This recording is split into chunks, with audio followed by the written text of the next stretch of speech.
What's up, everybody? Teddy Striker here. First off, I wanted to say Happy New Year to everyone watching this video. Hopefully, you guys had a good holiday. And now we're in 2023. This is a huge year. This is a big year for the UFC, especially as it's been 30 years now. It's gonna be exactly 30 years in November.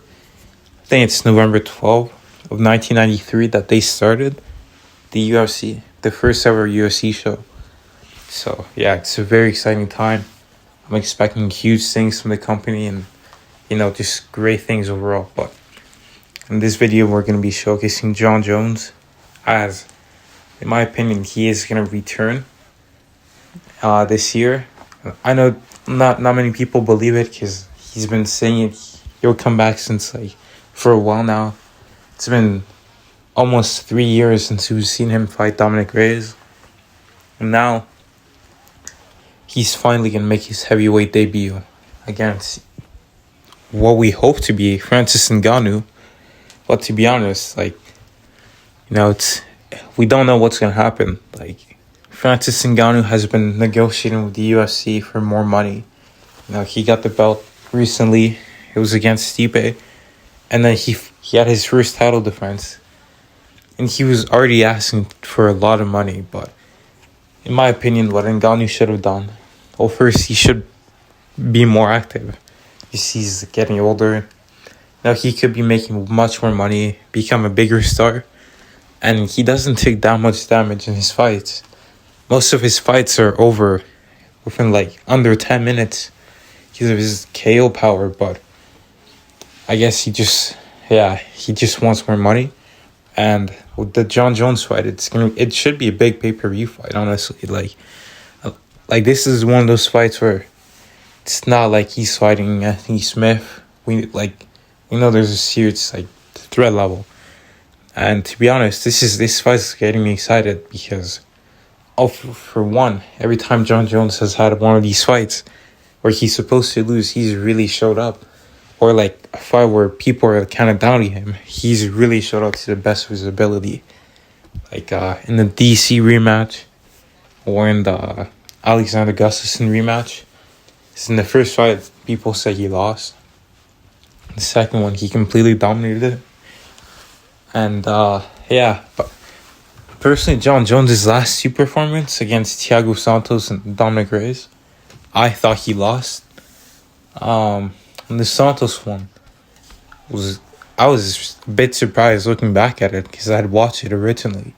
Then I went back and watched it recently, and it looked like Jon Jones actually lost that fight. He was clearly outlanded. I think the one clear round that Jon Jones won was round 3. Yeah, round 3 or round 4, one or the other.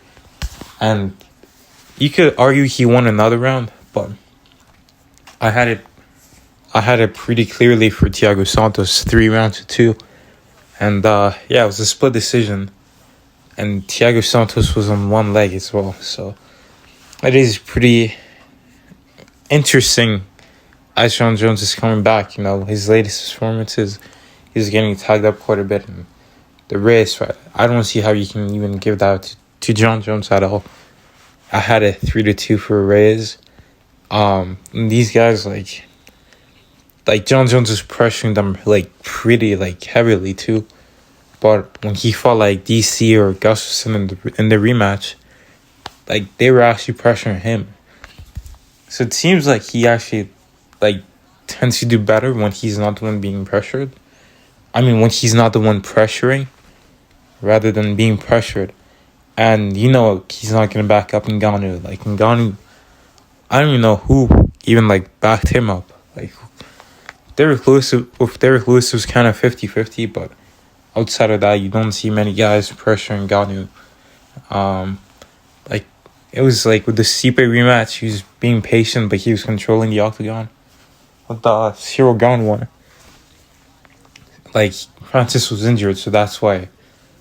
Or even if he wasn't injured, I'm pretty sure Cyril Gane would still done that to him. Just dance around him and outpoint him. But obviously, he can grapple too. So, yeah. But Jon Jones' path to victory, if he does fight Francis Ngannou, it's going to be tough. because I don't see him being able to take down Francis Ngannou.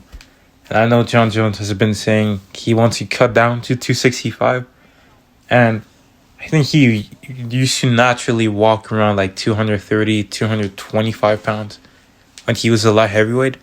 But now he's like up to 260, I think, or 250, around there. So, yeah, he's been bulking quite a bit. He's taking a lot of time to make his heavyweight debut. And what he thinks is like, he wants to be like stronger than Ngannou, but that's not gonna happen because Ngannou is a natural 270-pound guy. Like when John Whaley picked him up, he was like 290 pounds. So he's a really big dude, strong naturally. So Jon Jones is not gonna be out muscling him. And when it comes to wrestling, it's really hard to obviously you can take down a bigger opponent, like single legs, making them balance on one leg, off balancing them. But when it comes to just like the takedowns that Jon Jones gets, like the ones in the clinch, because of his Greco-Roman background, it's gonna be tough to like take down a big dude like Ngannou. And Jon Jones struggled quite a bit to take down Thiago Santos. Same with Dominic Reyes in their fights. He wasn't able to take them down as much. As a matter of fact, every time he took down Reyes would just bounce back up straight away. And he wasn't able to do much with that. But when it comes to his striking is really good if he's fighting someone who's like shorter than him. Because as we know, when you're striking, it's a lot easier if you're like a taller guy, a longer guy, versus like a shorter guy, because you can just stay at range, throw your shot, and you'll still be relatively safe. That's what Jon Jones does. His main way of defense is just by backing up and having his arm like in the way, kind of like blocking, like making sure they can't reach him because he has longer arms than them. But against Reyes and Santos, it was a bit different. Like he was still getting caught. Like even as he was exiting, like he was pressuring them, and then they would just smack him as he was coming towards it. But for a guy like Ngannou, you can't get hit like that. I know Santos hits hard, but it's nothing like a heavyweight power. And Jon Jones is he has a good chin. Don't get me wrong, he's never even been knocked down by a punch. So, but if anyone can do it, I'm pretty sure it's gonna be Francis Ngannou. Like the dude hits so hard. Me personally, I don't think he's the hardest hitter in the world. Like out of all combat sports, I think that's someone like Deontay Wilder, but he's still up there though. He's like top 5, one of the hardest hitters in the world currently. So, can Jon Jones take that power? I don't know. If he tries to strike with him, he's gonna try to kick Ngannou, stay at range for as long as he can, or until Ngannou starts to tire out. And then he can put pressure on him. But it's in those boxing changes that Jon Jones has to be very worried about. And me personally, I think that if anyone's gonna beat Jon Jones at heavyweight, it's most likely gonna be Francis Ngannou.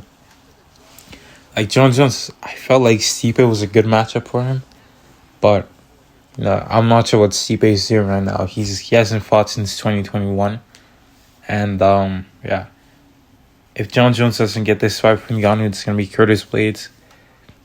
But in either of these fights, actually, I don't mind Jon Jones winning against Curtis Blades. I can see that happening, but with Ngannou personally, I just don't see him being able to strike with him for too long without getting dropped at some point.